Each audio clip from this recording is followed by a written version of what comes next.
Today I'll be teaching as to how to do a stochastic cost frontier. So the cost function model is used in determining the cost efficiency. For the cost function, if the data is in absolute form, the values which are less, it implies it is the most cost efficient firm, and increasing value means inefficiency. If the function is in log form, the most cost efficient firm will have a value of 1, but nearer to 0 means it is most cost inefficient. The null hypothesis to be tested is there is no cost inefficiency. So what are the variables chosen? This is the equation given, and you can see the total cost of production depends on the labor cost, fertilizer and weeding cost, seed cost, output. All these are in log form, and I have taken this in rupees also, but it is left to the researcher to choose either output in kgs, but see to that it has been converted into log form. For the inefficiency model, I have taken age as well as education. Now this is how my data will look like, where I have got 125 farmers. It is a cross section data, so all the variables are being placed. This is the age and this is the education with a dummy variable. 1 refers to those who are illiterate and 3 are those who are graduate. Now for the Frontier 4.1, the variable name should not be placed on the top, or else it won't accept. You have to convert this Excel sheet into Notepad. For that you have to go to File, go to Save As, and Save As type. In that you have to click Text Tab Limited and later Save. Since I have already done it, I am not going for it. I'll just show you as to how the notepad will be. So this is your notepad. So you can just see how it has been converted. So I hope you are clear with this part.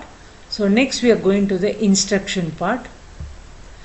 In my earlier analysis, I have done the terminal part. So this time for a change, I have chosen the instruction file.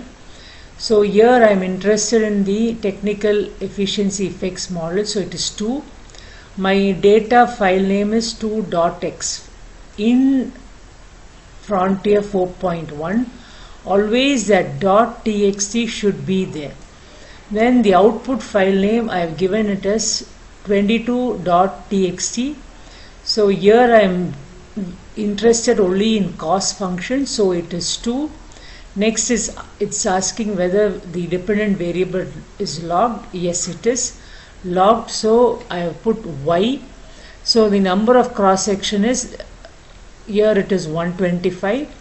Number of time period is 1, since we are dealing for one particular period of time. Number of observation also is 125. Now in the case of number of regressive variable, you can see that there I have got 4 independent variables. Now next one, for the to measure the inefficiency effect, so I have to put yes. If you are not interested in that, you can very well put no. So my model consists of 2 variables, that is the age as well as education, and later you can click no. So this is your instruction file. Now we are moving towards the Frontier 4.1. Frontier file, where I have got Fron 41. I have to click over here. Now here I have to click the instruction file. So I have to type the alphabet F, then click enter and give the instruction file name as 2ins.txt.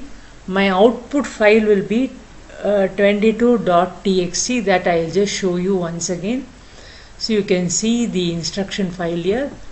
I have given it as, say, the data file name is 2.text. My output file is 22.text, and this is in 2ins. That is 2ins dot, that is my instruction file name. So I am just closing this. and later I am just clicking enter. So I'll see the answer has appeared. So you can see 22 has come over here. I'll just click over. So the results have appeared.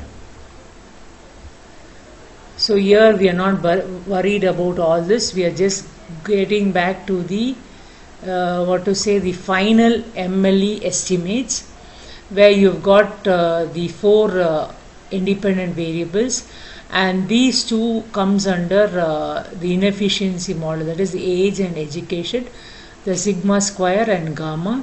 I just go through this, like what is plus 0,1, that is, it is a scientific notation. When you have got plus 0,1, it should be 6.17. If plus 0,0 comes, you maintain the value as such. If minus 0,2 comes, you have to write it as 0.009. That is how you have to do for your coefficient, standard error, t ratio. This is your log likelihood function. This is your LR test. Now this I have put it in my word part. I will just go over it. So this I have already discussed with you, this part. Now how to write the interpretation for it. Next I will bring the table also. So I have just brought the results table, that is this particular table, over here. I'll just minimize this so that it will be easy for you all to see it. So you can see that how for minus 0,2 was ending for seed. So it is written as 0.00. So minus 0,2 means you have to put 2 zeros before that. So 0097. Earlier it was plus 1. So it is 6.17. For this, like this you have to do for all the 3. That is coefficient, standard error and t ratio. Now how to find whether these variables are significant or not. If the value is greater than 2.576, then it is significant at 1% level. If the value lies between 1.96 to 2.576, then it is significant at 5% level. If the value lies between 1.64 to 1.96, then it is significant at 10% level. So based on this data, you can see that the labor is not significant, fertilizer and weeding is significant, but at 10% level. That's why 1 asterisk is given. Now output is also significant at 1% level. Age is also significant at 1% level. Your sigma square is significant, but gamma is not significant. Now how to interpret this particular table? So the results of the stochastic frontier cost function estimates for D area are shown. The output is negative and significant. You can see that the output is negative, it is also significant. So if the output increases by 1%, it could decrease the total cost by 0.49%. In the case of fertilizer and weeding, if the cost increases by 1%, it will increase the total cost by 0.12%. Why it is increased? Because here it is a positive sign. Here you see there is a negative sign. This implies that the output remain an important contributor to the cost efficiency in agriculture production practice in the D area. Labor is not significant, but elasticity is negative. In the case of seed also, it is not significant, but the elasticity is positive. Now for the inefficiency model, you can see that age is negative. So it means that with the increase in age, the cost inefficiency declines. This is how you have to interpret. In the case of education, it is negative, but it is not significant. Now when it comes to sigma squared, it is significant, indicating the goodness of fit.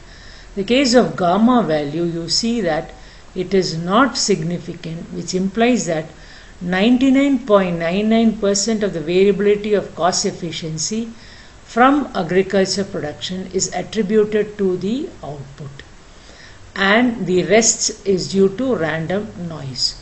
So you find that this area is cost efficient. Now, moreover, the presence of technical inefficiency was tested by the likelihood ratio LR test, which was 1.98. This is your LR test and the value of it, which is lesser than the critical value of 16.074. Therefore, the null hypothesis of cost inefficiency was rejected. Now, how did I arrive at, say, 16.074? You can see how many variables there. 1, 2, 3, 4, 5, 6 variables are there in our analysis in total. So I have downloaded this code and PALM. So under 6th variable, that is the DF, you can just go directly to 1% level. I'll just get back as to what value I posted. 1 minute. So it is 16.04. They see at 1% level significance. I've just seen with 1% level significance. This is how you have to find it. This you can download via net. There is no issues. Since the value which we got from the analysis 1.9, it is lesser than the critical chi-square value of 16. Therefore, the null hypothesis of cost inefficiency was rejected. That means this particular area is cost efficient. Later, now you are getting back to your answer sheet. These are the cost efficiency estimates of the different farmers and the particular year and the respective efficiency. Year plus 0.1 refers to 1.08. Later, you have to copy it and consolidate, and that can be done in your Excel sheet also. Now we'll just see how it has to be written. Now this is the frequency distribution of the cost efficiency estimate, where I've kept the level as 1.2, 1.19. You can very well minimize it to a lesser number, but I've just given up to 9.19. So how to write this? Now here you have to find out the mean efficiency that you can see here. Your mean efficiency is, say, 1 minute, I'll get back. Your mean efficiency is, say, 1.12. Then the minimum, that is, you have to find from here what is the minimum and maximum, so that there are total farmers are 125. So how to write about it? So the cost efficiency score range from 1.05 to 1.34, with the distribution seem to skew towards the frontier.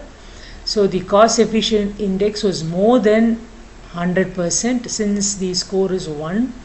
Already in the beginning I told a value 1 is considered as most efficient firm. The average efficiency score was, say, 1.12. About 61% of the farmers were in this range, and 39% of the farmers were between 1.2 to 1.39.